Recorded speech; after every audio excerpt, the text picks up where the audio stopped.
મોટા પાયે ભ્રષ્ટાચાર કરીને મિનિસ્ટરનો પદ પણ ભોગવી રહ્યા છે, જેના બે દીકરાઓ કરોડોના હજારો કરોડોના ભ્રષ્ટાચાર પણ કરે. એટલે ગુજરાતનું આજનું શાસન એ ગુંડાઓ ભ્રષ્ટાચારીઓ દ્વારા ચાલતું એક શાસન બની ગયું છે અને ભય ભૂખ અને ભ્રષ્ટાચાર એ આજના શાસકોનો જાણે શિષ્ટાચાર બની ગયો છે.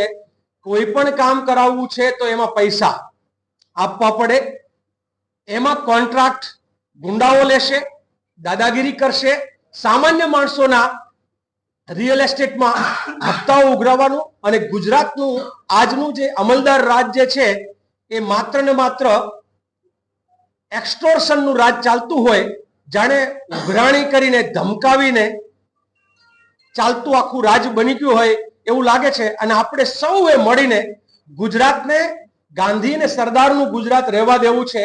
આ ગુજરાતને ગુંડા અને મવાલીઓનું ગુજરાત નથી બનવું. એ પણ લડાઈ અત્યારે જારી છે.